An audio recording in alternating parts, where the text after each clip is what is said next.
If you have been out and about recently, you likely have seen signs asking you to pay with exact change, letting you know there is a coin shortage. The problem with physical money is that there is a precise amount of it at any given time. If you have 4 quarters, 2 pennies, and a dime in your pocket, additional ones will not just appear because you need them. It's disappointing, I know.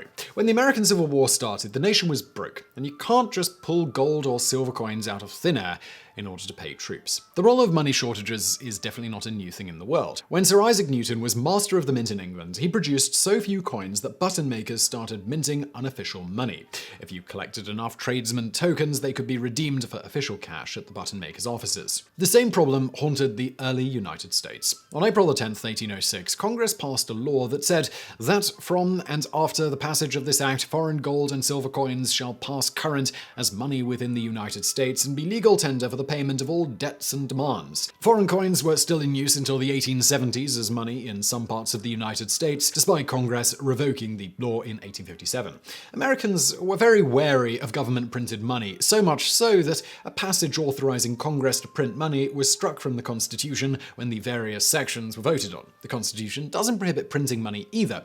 At the time of the Civil War, leaders were worried about whether silence is the same thing as permission. The colonial experience with printed money had been bad. Except in Pennsylvania, where the money was backed by land, the other colonies experienced significant inflation. The problem with paper money is that prices will tend to rise to use up all of the available paper money in the system. Likewise, legislatures don't like telling voters no, so they feel pressured to print money to pay for things that voters want. The combination of the bad experience in the colonial period and American distrust of centralized power led to an unusual national situation regarding money before the Civil War. As with England's experience under Newton, if the government doesn't produce enough money, the people will get creative in solving the problem. Indeed, that is why in America there are dollars used and not pounds. The colonies all produced their own version of the British pound, whether it was the Maryland pound or the Massachusetts pound. However, because their value kept dropping, people preferred the Spanish dollar. Some speculate that the original dollar sign symbol was the letter S for Spain. The Spanish dollar was also known as pieces of 8 because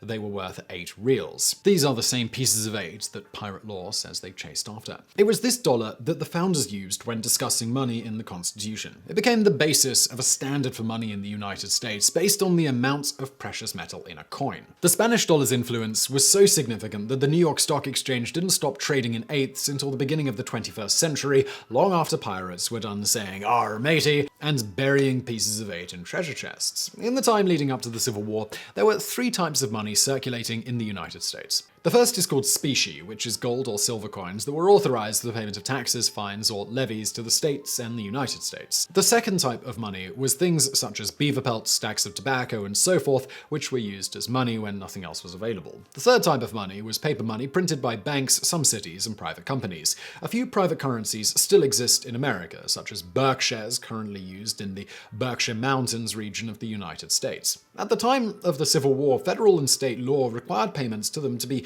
in gold or silver, but for everyone else, there were very few rules. The lack of regulations and diversity of states led to the rise of the free banking era. Almost anybody with enough money could form a bank and print their own money. Periodically, people, banks, and governments would redeem those private notes for a specie.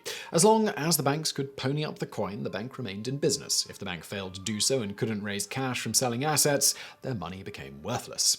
At the start of the Civil War, around 10,000 different bank-issued notes were floating around the country, each one promising payments in gold or silver on demand. That led to a lot of confusion. Nobody can remember 10,000 different banknote designs. So this leads to the problem of not knowing which banknotes are legitimate. Maybe someone's trying to fob you off with a note from a bank that's gone out of business, and also it has the problem of counterfeiting. Because paper money was risky to accept for a bank you did not know, merchants would reduce their value. Someone paying with a $20 bill might get $18 or $19 worth of goods, depending on how far away the bank was or how reputable it was. Making matters worse, the federal government in 1857 stopped accepting Portuguese escudos, British pounds, French francs, and Spanish mil dollars in payment of taxes. Private citizens could still use them, but they would have to exchange them with someone for US dollars to get the gold or silver to pay their own taxes. The Buchanan administration is mostly famous for its failures to prevent the Civil War. Had the Civil War not happened, it would have been notorious for destroying any fiscal discipline the United States had with corruption.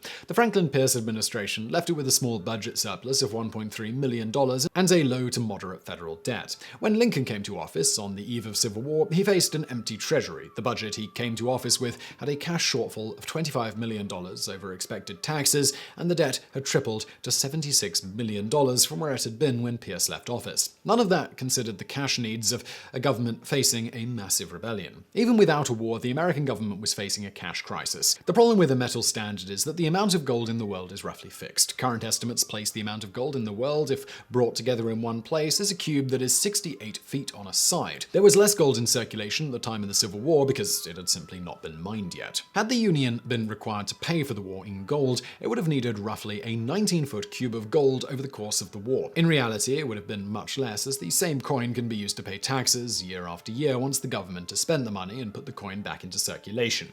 A gold or silver standard is very restrictive, and the cost of federal borrowing was already over 12% per year at that time. Within a month of his inauguration, Lincoln would need to find the funds to pay for an additional 75,000 soldiers. By the end of the war, the military and naval forces would grow to 700,000 men at its peak. Overall, the Union recruited or conscripted over 2 million men into the armed forces. Funds for every soldier and sailor had to be set aside for training, buying uniforms, and building ships, forts, and transportation.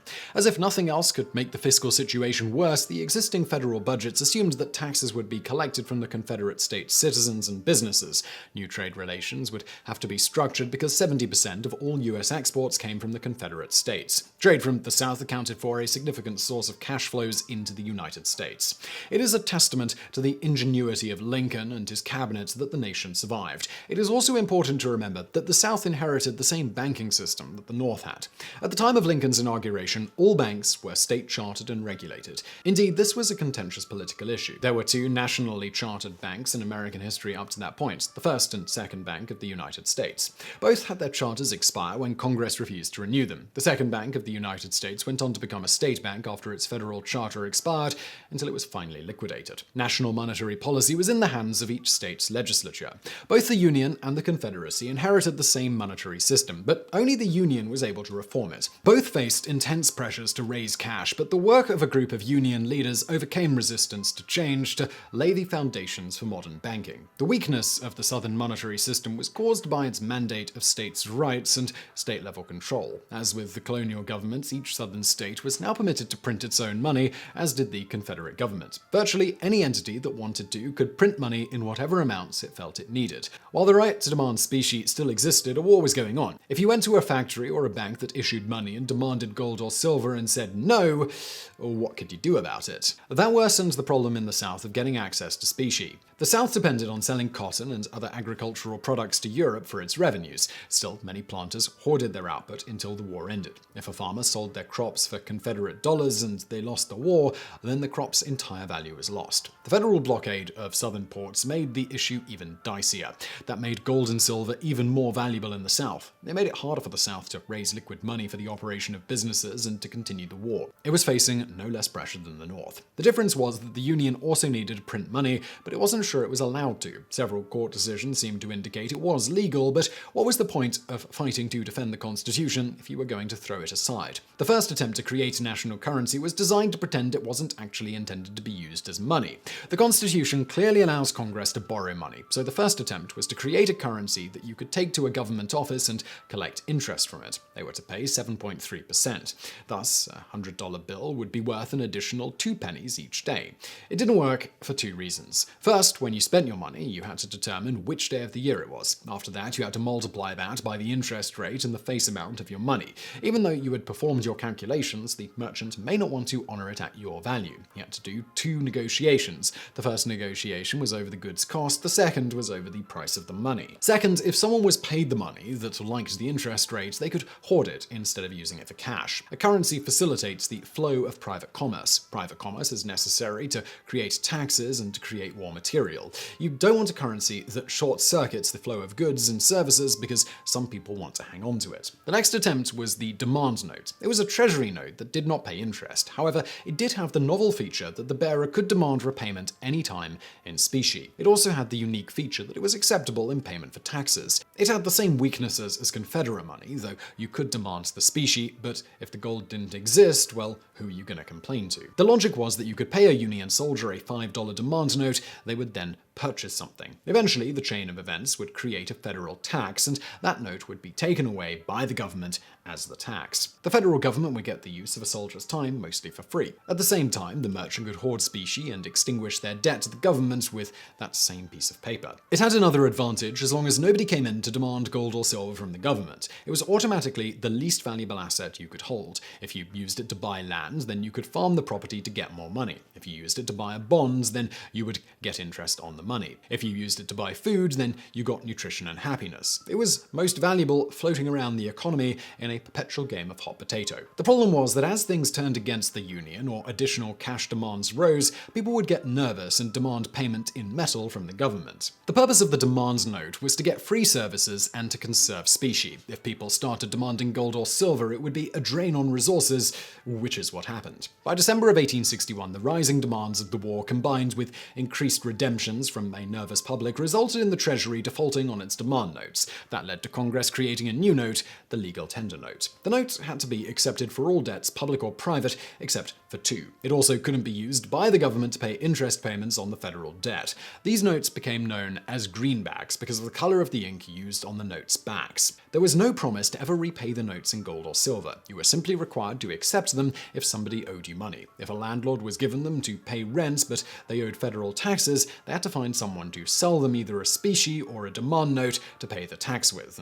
This was an obvious problem. Congress eventually allowed the notes to be used in the payment of taxes. Still, they were obviously inferior to the notes issued by state banks, as banknotes were redeemable in gold or silver. At their lowest point during the war, it took $100 worth of legal tender notes to purchase two $20 gold coins. The Legal Tender Act reduced the immediate cost of financing the government, but failed to create additional access to specie. The next two innovations set much of the modern banking world system in motion and got the needed gold to Washington. The first was the National Bank Act. The law created a new legal entity, a national bank. The act's goal was to fill the Treasury and get rid of the thousands of private currency issuers out there. Lincoln was very aware of the colonial period's disastrous experience and the issues the Confederacy was facing. He had spent his political life fighting for sound money. He was deeply concerned that the continued issuance of greenbacks would place the citizens of the Union in the same place that the colonists were in. The National Bank Act did not create a third bank of the United States, but instead a set of privately owned national banks to replace state ones.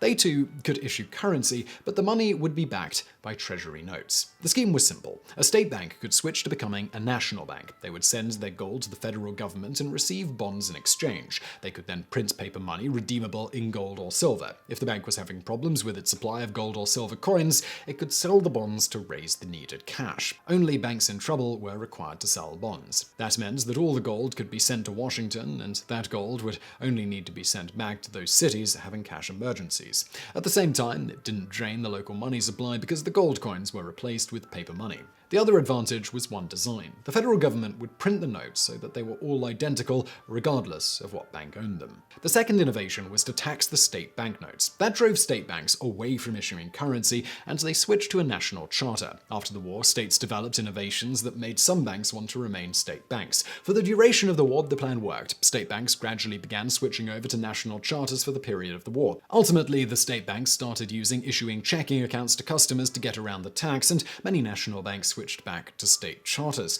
When Lincoln came to office, he inherited a budget of $63 million. The national operating budget exceeded $300 million at the height of the war. When the war ended, the federal debt was $2.7 billion. The Confederate banking system collapsed before the war was over under the pressures facing the South. The U.S. economy got checking accounts as a result of the reforms. It had a single currency for the first time in its existence. The temporary measures created using the greenbacks were ultimately reversed when Congress passed a law redeeming the greenbacks for gold, gold, and that put America back on a gold standard. A broke nation on the verge of dissolution due to slavery would become the industrial juggernaut of the 19th and 20th centuries. Much of that foundation was laid by Lincoln, his cabinet, and leaders in Congress. For the rest of America's history, it would jump back and forth between money based on metals and money based on trust, depending on the politics of the day and the crisis of the moment. The advantage of a gold standard is that the world has just one currency if every nation is on it. An ounce of gold in America is still an ounce of gold in Brazil. As the Civil War showed, the advantage of a fiat currency is that a country can react immediately to a crisis without gathering tons of gold from other nations around the world,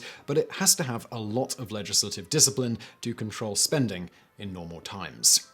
So I really hope you found that video interesting. If you did, please do hit that thumbs up button below. Don't forget to subscribe. Brand new videos just like this every day of the week. And as always, thank you for watching.